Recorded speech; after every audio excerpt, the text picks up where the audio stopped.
Halo, assalamualaikum warahmatullahi wabarakatuh. First of all, I would like to introduce myself. My name is Nurpaisa, Class B English Education Department 2019. And in this video presentation, I will explain his widely known and well-educated theory of second acquisition education policy, namely 5 hypotheses.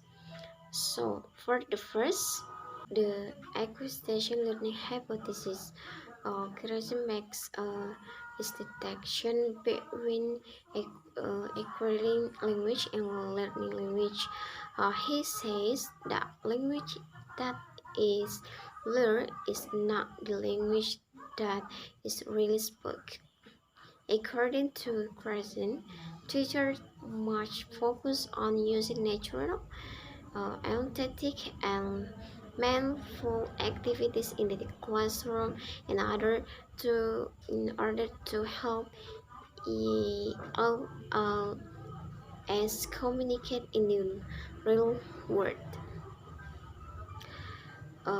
Acquisition and constitutes an informal process. Speaking of acquiring language through real meaningful activities and interaction with other people. And while learning consists learning via a formal process, or teacher explicitly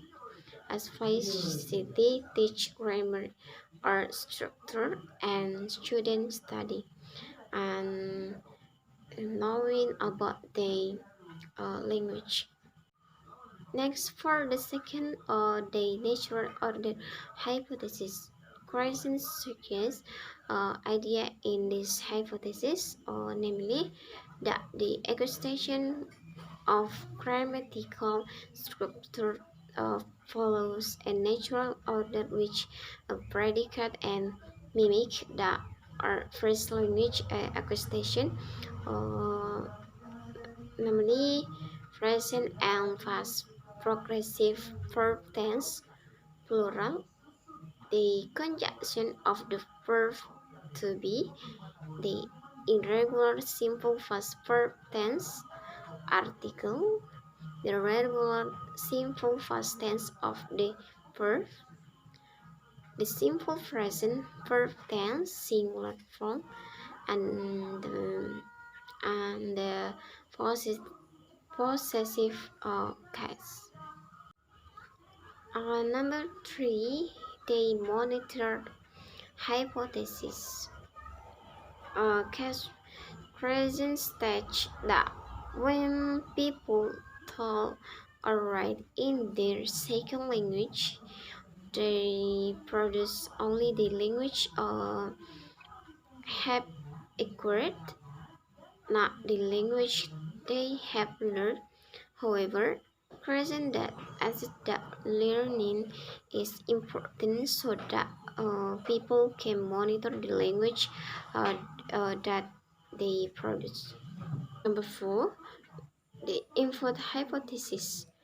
Present argues that the input received by the learner must not only be comprehensible but also slightly beyond the learner's current level of competency. This concept is referenced as as E plus 1 with E standing for comprehensible input. And finally, the effective filter hypothesis. Creating language acquisition or low anxiety learning environment, student motivation to learn the language, self-confidence and self-esteem. ELLs are able to acquire language in your classroom if they are in environment where they feel expected. Uh, effective means social emotional variables, and these variables affect all learning, not just language learning. And the next, low effective filter or low exactly the goal. High effective filter means the student is stressed out. When students feel uncomfortable, nervous, and anxious or afraid, their effective their effective filter goes off as the defense mechanisms and acquisition of knowledge is interrupted or stifled. So I think this all. Thank you so much. And assalamualaikum warahmatullahi wabarakatuh.